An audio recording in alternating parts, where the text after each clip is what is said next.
Hola, ¿qué tal? ¿Cómo están? Yo soy Ricardo Ramírez y esto es Libros y Escombros de Comunicólogos. Hoy les quiero comentar de un libro que habla de mi ciudad, Tampico. Se llama Alijadores Campeón 1975, una hazaña beisbolera, que fue escrito por Héctor Fernández Guevara. Este libro nos habla de precisamente el campeonato de béisbol que ganó el equipo local Alijadores en ese año del 75. Es un verdadero tesoro. Para comenzar esta historia tenemos que remontarnos a principios del siglo XX, cuando en esta ciudad, en esta zona, se vivió el conocido como auge petrolero. Se descubrió petróleo, pozos petroleros en el norte de Veracruz, y entonces vinieron muchísimos extranjeros, compañías petroleras, y se instalaron las oficinas aquí en Tampico. Vino mucho trabajador, mucho directivo, y ellos traían sus costumbres, entre ellas en la práctica de los deportes, del béisbol específicamente, que aquí en la zona aprendió y gustó muchísimo. Aquí anota que en el año de 1925 se creó en México la Liga Mexicana de Béisbol para poder competir, para competir los equipos de béisbol de todo nuestro país. Y en el año del 27 se inauguró el Parque de Béisbol Alijadores aquí en Tampico. Entonces pues empezó el equipo de béisbol Alijadores. Aquí en este libro se muestra el póster que anunciaba la inauguración de este parque.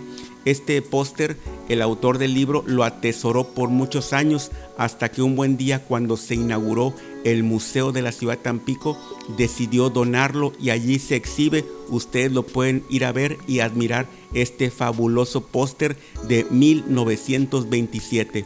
También es bueno comentar de dónde viene el nombre Alijadores, porque es una cooperativa, donde los alijadores son las personas que cargan y descargan los barcos, que en aquel entonces era a puro músculo. Por eso es el equipo de alijadores. Algunos le llaman estibadores, los que cargan y descargan mercancía. Entonces eso fue en 1927. Ya teníamos nuestro parque de béisbol, y pues aquí en el libro comenta cómo, para poder mejorar el juego, para poder hacerlo más vistoso, se contrataban jugadores extranjeros. En Estados Unidos estaba prohibido jugar béisbol para los negros, para los afroamericanos. De hecho, había dos ligas: la liga blanca a todo lujo y la liga de béisbol negra, donde pues era la segregación racial. Entonces los alijadores, como creo otros equipos, iban a Estados Unidos y traían jugadores de las ligas negras que eran buenísimos jugando béisbol, y así enriquecieron el deporte. Pasa el tiempo. Aquí nos comenta, a principios de los años 40 surgió un personaje en México muy peculiar, que es Jorge Pasquel, digamos un promotor del deporte, pero es el prototipo de persona, de empresario, que está lleno de poder, de influencias. Era amigo del presidente de la República y hacía y deshacía todo lo que quería, particularmente en el béisbol, que se interesó mucho en eso. Él compraba y vendía jugadores, compraba equipos de béisbol, incluso compraba parques y estadios de béisbol a como fuera y como se pudiera. Se comenta también que se crearon 2 ligas de béisbol en México por culpa de Jorge Pasquel. Era todo un desastre, pero bueno, de una manera también estimuló el juego de béisbol en México. En el año del 45, el equipo Alijadores obtuvo su primer campeonato, y en el 46 repitió bicampeón de béisbol. Sin embargo, algo ocurrió y que nos lleva entonces del 46 hasta el 71, donde el equipo de Alijadores pues había desaparecido y regresó en el 71, nuevamente con mucha fuerza, y es cuando estamos en el umbral del año 75, cuando se juega este campeonato ante los Cafeteros de Córdoba. En estas páginas vamos a encontrar los protagonistas, los jugadores, el entrenador, etcétera, etcétera, y el ambiente que se vivía en ese año para lograr este campeonato. Hay un capítulo donde nos describe pues carrera tras carrera qué es lo que va pasando, cómo llegaron al triunfo en ese año y el gran festejo que hubo. Debo comentar que creo que aquí también lo menciona, que este partido de béisbol, aquí voy a poner la fecha exacta, la narración no se transmitió por televisión, se transmitió por radio, y esa transmisión de radiofónica, que tiene como 4 o 5 horas, se puede escuchar de principio a fin actualmente en YouTube con todo y comerciales. Es una maravilla. Voy a dejar el link aquí para que lo vean en YouTube, para que escuchen esa extraordinaria narración de el gran campeonato, el gran triunfo de ese año de 1975, que es el objetivo de este libro.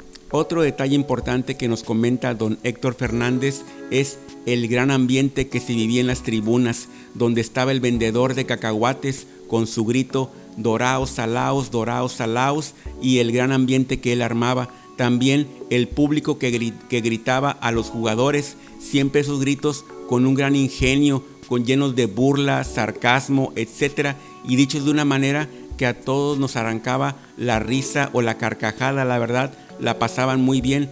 Ese ambiente, don Héctor aquí lo refleja y nos hace recordarlo y vivirlo nuevamente. Después del 75, de ese gran campeonato que fue toda una fiesta, nos lleva don Héctor al año del 83, cuando llegó a Tampico la franquicia del equipo Astros de Tamaulipas, que jugaban en un estadio que se armaba y desarmaba en el norte, y lo pusieron en el norte de la ciudad, en las colonias del norte. No duró mucho, porque en el 89 pues nuevamente no teníamos béisbol, y lo que se hizo fue que se anunció que iba a regresar los alijadores, pero ahora con el gran apoyo del sindicato petrolero en el 89. Pero comenzando ese año, pues los líderes petroleros fueron llevados a la cárcel, y pues ese proyecto se vino abajo. Desde entonces creo que no tenemos béisbol. Aquí don Héctor las últimas páginas las dedica mucho a comentarnos acerca de el Salón de la Fama del Béisbol, repleto de superestrellas, y también nos hace la biografía de muchos jugadores que hicieron historia en Tampico de béisbol, pero ahora están pues un poco en el olvido. Pero aquí don Héctor nos vuelve a comentar por qué, cómo, en qué año, qué hicieron, etcétera. Es una delicia esta información. Y bueno, cabe comentar que en el año del 2025 pues se hizo un festejo, una celebración para recordar este campeonato del 75. Esa celebración fue en la unidad deportiva que hoy se llama Ciudad Deportiva, donde estuvieron algunos jugadores, muchos familiares, aficionados, se pasaron videos. El público estaba integrado por niños de los equipos deportivos de la unidad deportiva, y pues un ambiente pues beisbolero, aunque pienso que pues ojalá que cada año se haga esa celebración. Y también quisiera anotar algo muy importante, que el prólogo de este libro está escrito por quien fuera el cronista de la ciudad, el señor Aurelio Regalado. Y pues bueno, también agradecer que este libro tiene el logotipo de la cafetería Degas Café, que son grandes promotores de la cultura y de la historia. Me parece fantástico. Entonces yo creo que en este libro podemos encontrar una parte de la historia de la ciudad, algo que nos dio muchísima alegría y que de pronto puede quedar un poco en el olvido o un poco inadvertido. Yo soy Ricardo Ramírez y esto es Libros y Escombros de Comunicólogos. Hasta pronto.